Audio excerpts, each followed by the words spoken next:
Our greatest weakness may be food, but this mouth-watering meal may have around 0.5 milligram of pesticides in it. If that has to be quantified, it is less than a pinprick. But do you realize that this would mean that you are ingesting pesticide that is more than 40 times what an average American would consume?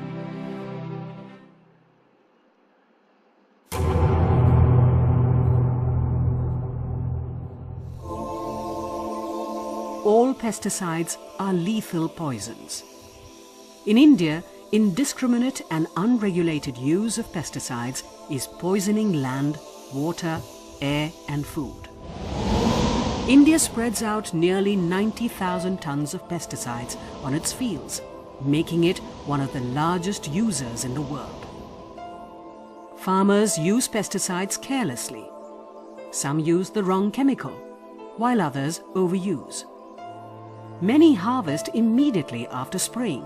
That is why there are dangerous levels of pesticide in ladyfingers, tomatoes, cabbage and cauliflower.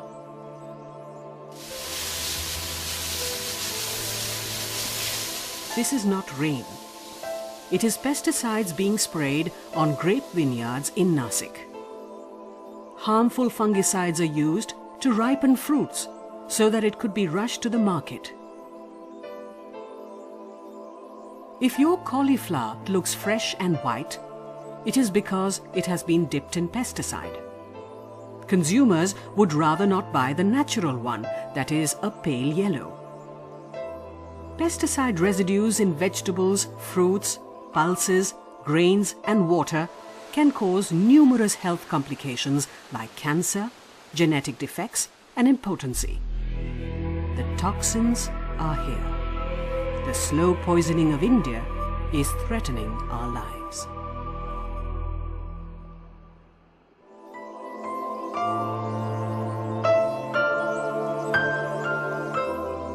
Welcome to Kerala, God's own country. Sometimes names can be really misleading. Take this area in Kasaragod. It is called Swarg. In Hindi and Malayalam, Swarg means heaven. Nothing could be more ironical. For those in Swarg, this is no heaven, as it is plagued by disease and tragedy.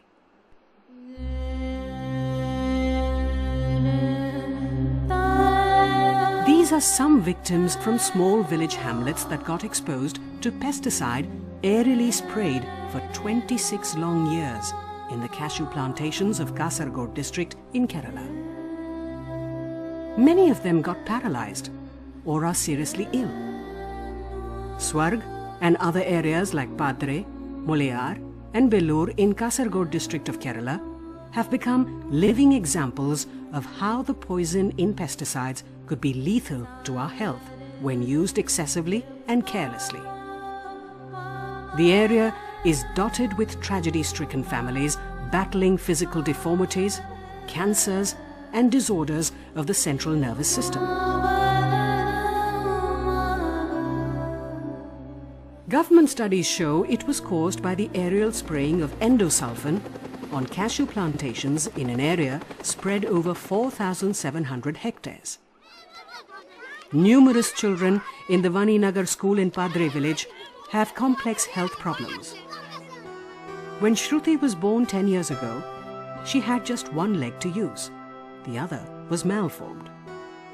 Her mother soon died of cancer, leaving Shruti to fend for herself at the tender age of 4.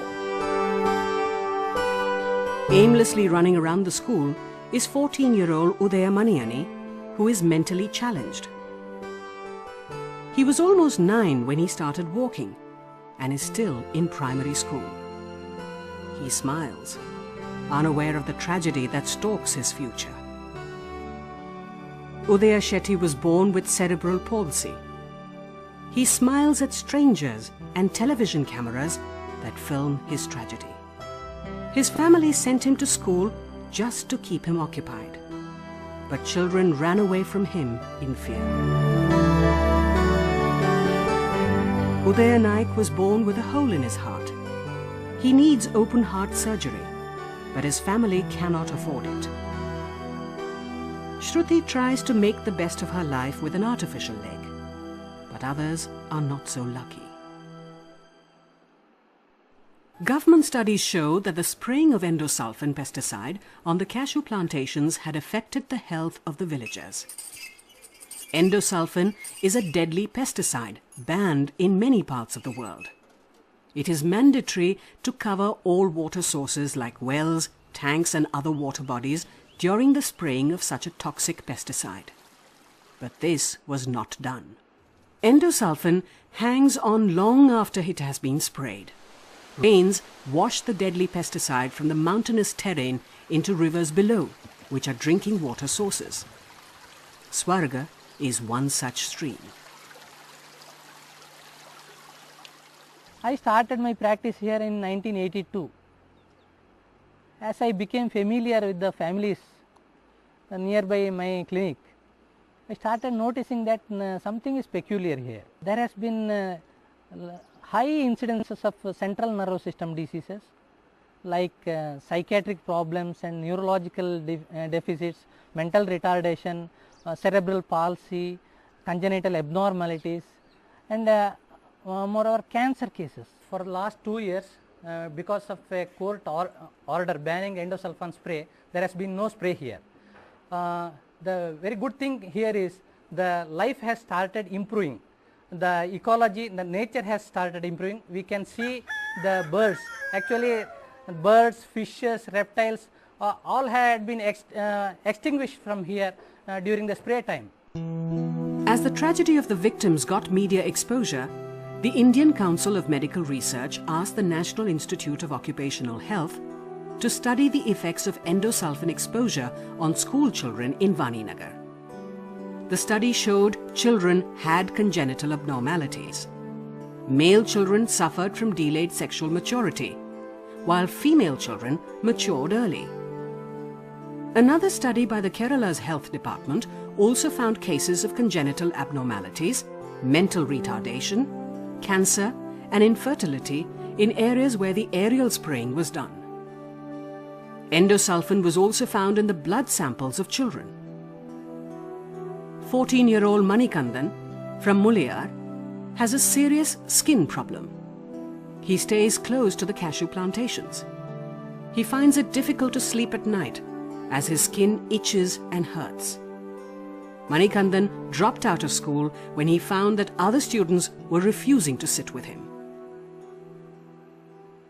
ഈ മരുന്ന് ഹെലികോപ്റ്ററിൽ മരുന്ന് അടിക്കാൻ വരുന്നില്ല. നമ്മൾ ഈല തന്നെ പോരയിലൂടെയാണ് പോകുന്നത് കൂപ്പിലേക്ക്.